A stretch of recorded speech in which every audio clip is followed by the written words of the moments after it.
Please do subscribe to Prajabheri News Channel. కొంతమంది ఉన్నారు కూడా మీరు మిమ్మల్ని సెలెక్ట్ చేసి సేవలో విపత్తుల పరిస్థితుల్లో ఈ సేవలు ఉపయోగించుకుంటారు గవర్నమెంట్. సో ఈ డైలీ మంచి కండక్టర్ ఉంటాయి కాబట్టి బ్రేక్ఫాస్ట్ ఇస్తాము, ఇది బెటర్ ఆపరించాము. ప్లస్ మీకు ఫ్లో ఛార్జ్ కూడా డబ్బులు లాస్ట్ అకౌంట్ చేస్తాము. సో ఇంకా గవర్నమెంట్ చాలా ఇంట్రెస్ట్గా, సెంట్రల్ గవర్నమెంట్ చాలా ఇంట్రెస్ట్గా ఇది డైలీ పికప్ ఇస్తుంది కాబట్టి ఈ డైలీ మీరు అందరూ ఉపయోగించుకొని ఫ్యూచర్లో అంటే మన సొసైటీకి ఉపయోగపడాలి. డైలీ దయచేసి వీటి గురించి ఎక్స్ప్లెయిన్ చేస్తారు. ఓకేనా? Thank you. Thank you sir.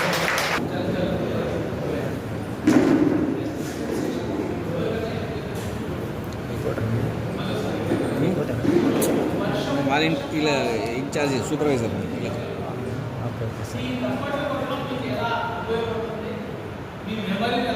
వాలంటీర్లకు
సరే, ఇది ఎందుకో ఇప్పుడు చెప్తాను.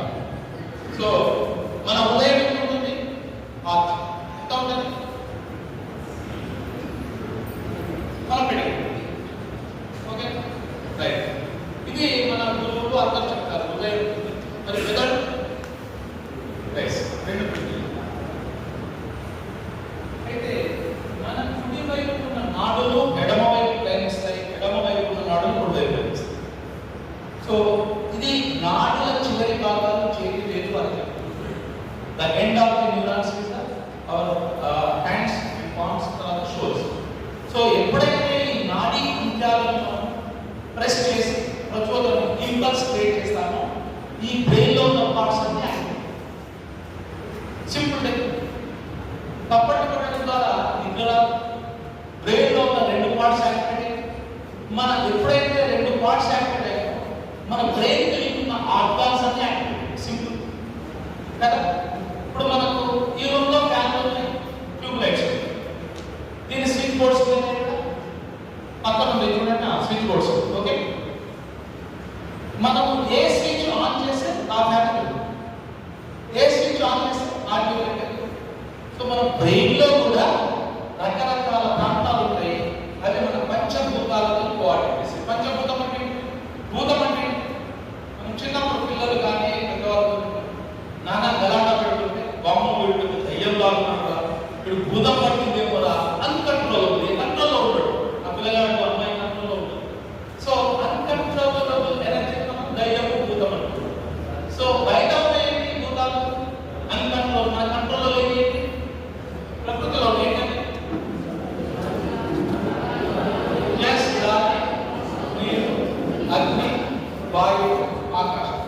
వీటిని కంట్రోల్ చేయలేము, కానీ వాటి ద్వారా వచ్చే ప్రమాదాల ఉపద్రవాన్ని స్టడీ చేయడం ద్వారా, ట్రైనింగ్ తీసుకోవడం ద్వారా ఆ ప్రమాదం తీవ్రత నుండి రక్షించబడతాం. అంతేకాదు మనకు మిత్రుడు ఆపద మిత్ర. మన అమ్మ నాన్నతో చెప్పుకోలేదు, మన పెళ్ళైతే భార్యతో చెప్పుకోలేదు, కష్టాలను చెప్పుకొని బాధలు ఎవరితో చెప్పుకుంటాము?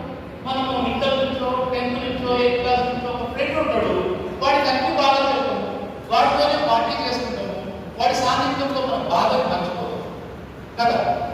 ప్రతి ఒక్కరికి ఏదో ఒక ఫ్రెండ్ ఉంటాడు. అమ్మాయికి అమ్మాయి ఫ్రెండ్ కావచ్చు, అబ్బాయి కావచ్చు, లేకపోతే అబ్బాయికి అబ్బాయి ఫ్రెండ్ కావచ్చు, అమ్మాయి. సో మనకు వచ్చిన కష్టాలని మంచిది, తర్వాత వచ్చిన అనుభవాలను చెప్పుకోవడానికి, బాధలు తీర్చుకోవడానికి మిత్రుడు దాని శక్తి అంటారు. సో